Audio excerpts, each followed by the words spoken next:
So, hi everyone, my name is Miguel Melo. I am an ETC here at the IgnitED Labs located on West Campus. And for this live learning session, we're going to be talking about how to code utilizing Scratch. So before we do get started, I do want to let you guys know that this session is going to be recorded. So if you have any questions, please make sure to leave them in the chat, as we will have a short Q&A for those questions after the main presentation.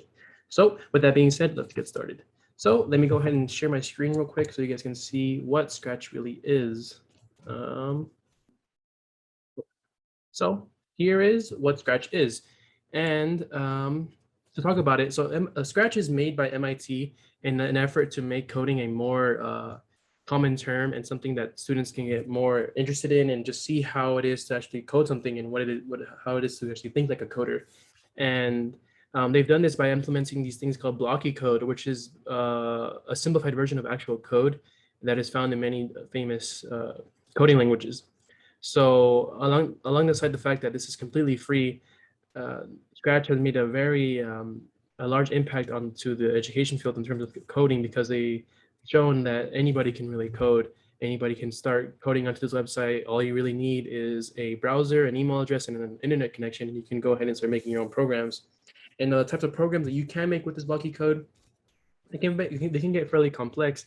As an example, I'm going to show later on, but they can be platforming games, animations, movies, all types of things, all using these simple things called blocky code. And I am really happy that Scratch is making a large effort to make coding a more household term, because for some, especially me, when I was a kid, I was so intimidated by coding, by computers, and now I'm happy we were able to show kids that coding can be done by anybody. And what I say that as in because the main audience of the actual Scratch is middle schoolers and high schoolers, but really anybody can start coding. So to show what I'm talking about, I'm gonna go ahead and click on the Explore page here.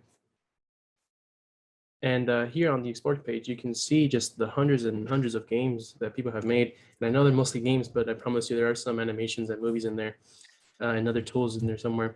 But you can see how active this site is, how many people are actually using it and creating stuff. And one of the biggest things I like about the Create page or the Explore page is actually how you can do stuff. You can edit some things, and to show that, let's say I'm gonna click this game here called List Pong, and let's say I'm playing it and I don't like how some of the things look. It looks too cluttered. It's a little slow. I wanted to make the game faster. I can click on the remix button here, and once I click the remix button, it shows me all the bare bones of the actual coding project. So obviously this guy has had a lot of experience with coding with Scratch, so it's very complex and there's a lot of different bits and pieces here. But here, if you can take any program that was uploaded onto Scratch and you can edit them yourselves, and that just shows how people. This shows a big concept in coding, in that a lot of coding is based upon other people's pieces of coding. So this perfectly emulates that. So you can make your own thing out of this. You can be inspired or edit it as you will and make it your own. So that's with the Explore page. Now I'm going to go ahead and click on the actual Create page to see what type of code we can make, and show you an example of what blocky code is.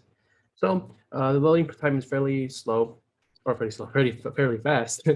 But here, so this is a little bit intimidating for some who've never seen a coding platform or a coding environment. So I'm going to split this up into 3 blocks. So right here on the left is what's going to be 1 block, and in the middle, and in the right. And so to start off, we're going to look at the left side here, and here we see the actual blocky code I was mentioning earlier. And these are split up into both color coding and what they actually do. And they can be sound, events, control, what have you. And this is another thing that I really like, in that these really mirror things in actual coding languages. So for example, I'm a programmer in the Java language. And here we have these things called if loops, or loops in general. And these are all conditional statements that happen if something is met. So here we see a perfect example of that. If blank, then this. So this helps students start thinking in that programming way, and to just see the logical background behind certain actions. And so what you do is you would take a little piece of code here.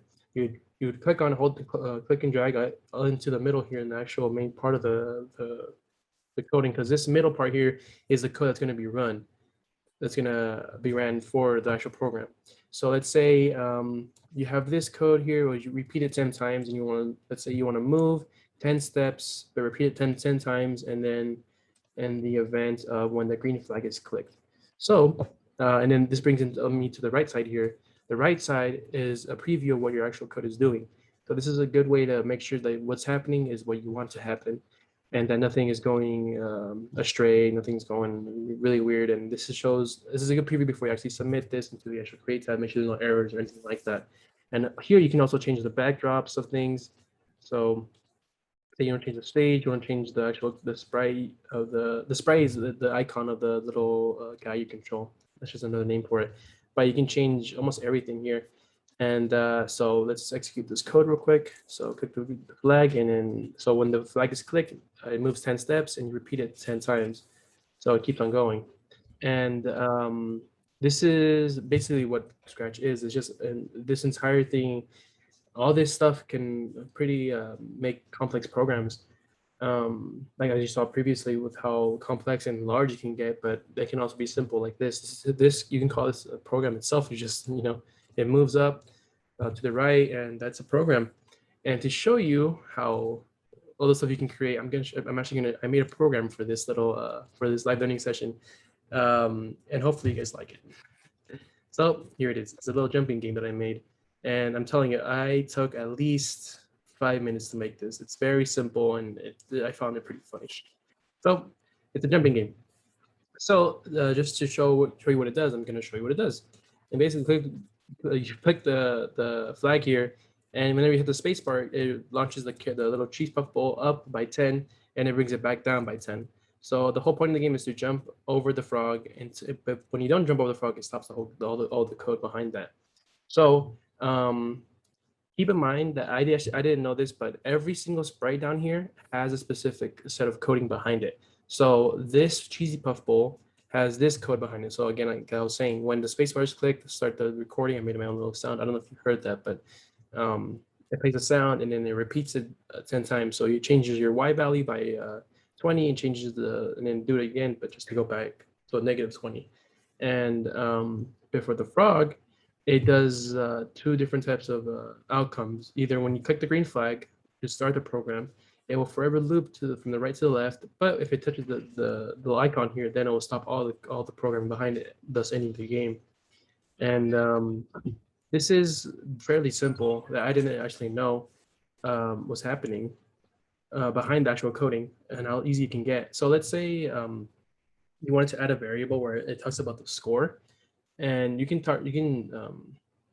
make your own variable. So I already had a variable here set to score, and what it would do is it would make a score icon here in the top left, and once you have that, you can start building on top of that. So let's say where is it, set my variable to 0 when the flag is clicked, and change my variable by 1 every time it does a full iteration. So you successfully jump, and go ahead and click on score, and then score.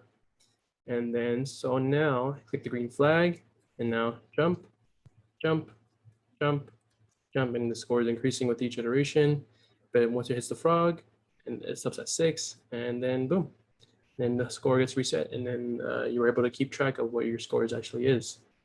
And that's pretty much it with Scratch. Again, this is a very introductory level on actual scratching. There's plenty of things that you can do that I missed that you can go ahead and mess with. And the customization ability behind this is I really like it. I'm happy I'm able to be a cheese bowl and jump over a frog with a bunch of balloons in the background. I'm a big fan of that. And again, this is very helpful for kids because they're able to see what goes behind their favorite games, their favorite websites, And again, Scratch has plenty of tutorials that you guys can see here. Just going from introductory level to intermediate to advanced. And we've actually made for you guys a reference sheet here done by ETC Ashley. And here is just the basics again, just to make sure you don't get lost and how to successfully navigate the page. And yeah, that's pretty much what Scratch is. Please make sure to follow us on our social media here. If you have any questions, again, we have plenty of content related to this or different types of content that you guys might enjoy. And I'm really happy you guys were able to see this live learning session. I'm happy, and I hope you guys go ahead and hop on Scratch and start coding. So again, thank you so much for watching. Take care.